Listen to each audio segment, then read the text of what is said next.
The show where I break down some of the biggest cord cutting stories from the past week, talk about their long-term impact on cord cutting.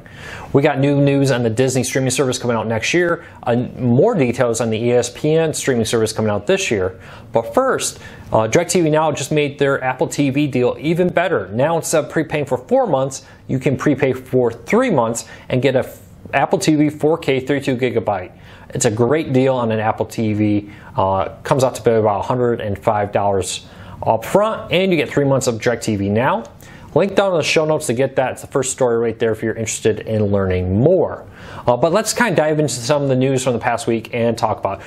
Right off the bat, Deadline this week had a ton of details about the Disney new streaming service coming out next year. Last year, they announced that they're going to end their contract in 2019 with Netflix and create their own streaming service out there that's going to be a very family-friendly, focused service. We don't have a price point, but many people have reported it'll be under $10. Some have reported it'll be closer to $5 a month for it. We did learn, though, that it will not include any R-rated content. R-rated content is going to go to Hulu because Disney is in a process of controlling about 60% of Hulu once that deal with Fox closes.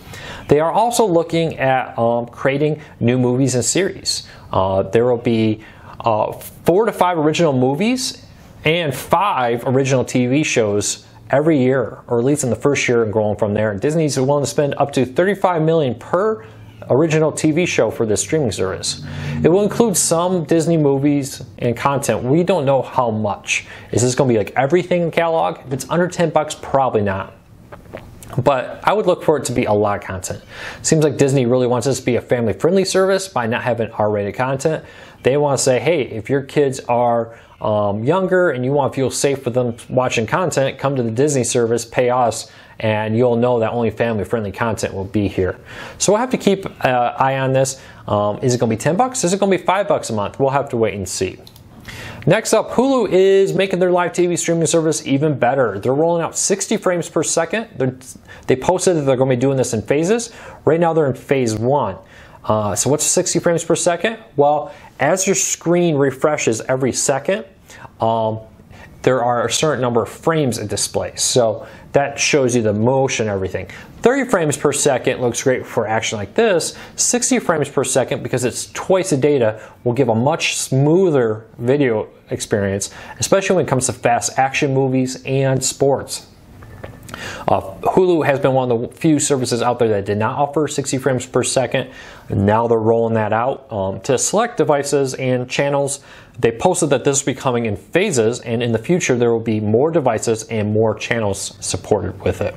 So keep an eye on that. That really helps Hulu's live TV streaming service get a leg up on the competition, be more on par with other services that already offer 60 frames per second. Next up is ESPN's new streaming service. Will cost $4.99 a month and launch sometime this year. Reports are it will be in the first half of this year, and it will give us access to all kinds of Disney-related or Disney-owned ESPN content. 10,000 extra games and shows not on the regular ESPN networks out there. This is important to know that this is an add-on. It will not replace your Sling TV subscription, for example, because it doesn't include the ESPN, ESPN2, ESPN News, ESPNU, etc. This is content from including collegiate sports out there, all kinds of stuff, MLB, NHL, Major League Soccer, that don't air on regular ESPN. What are these? Are these spring games? Are these regular games? I don't know. We're going to have to wait and see. But Disney has made it clear that they see this as the future of ESPN and to look for more content there.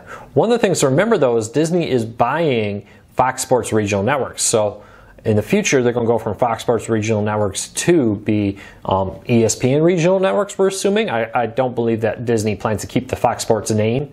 They'll probably for a little while, they'll own Fox Sports and it'll be called Fox Sports owned by Disney. Kind of weird to think about.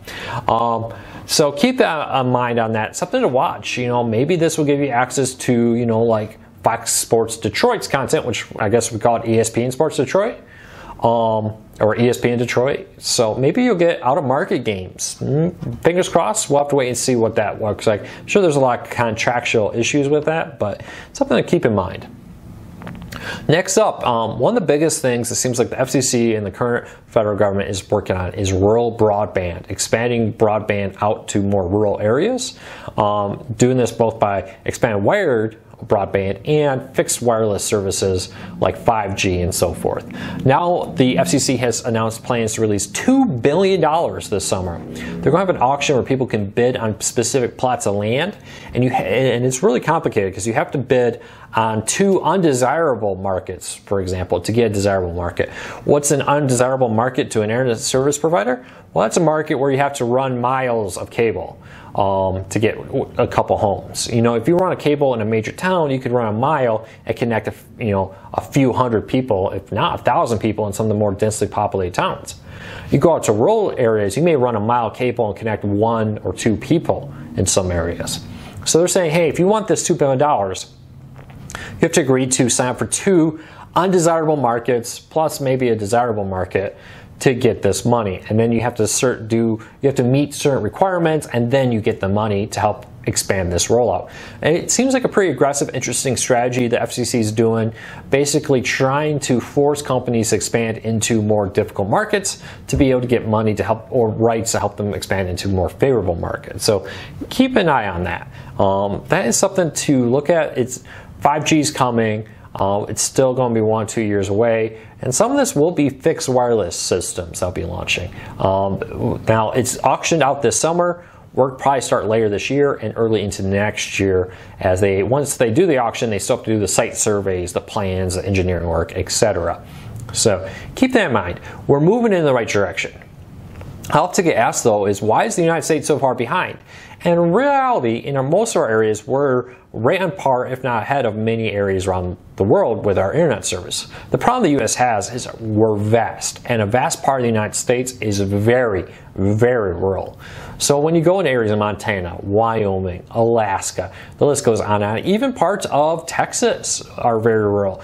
Parts of Georgia can be very rural, and the list goes on and on. Michigan has very rural parts in the Upper Peninsula. That running cables out there is very time consuming, very expensive, and can really add up. So keep that in mind. That's one of the big reasons that when you're South Korea, the population is very condensed. Germany, the population is very condensed.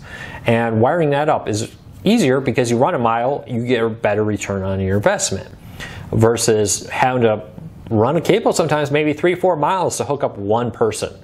So keep that all in mind. Hey, questions, comments, let us know. If you have a question about cord cutting in general, join us every Wednesday, 8 p.m. Eastern, right here on YouTube for our weekly cord cutting Q&A shows, where we do our best to answer your cord cutting related questions and help you get more out of your cord cutting experience.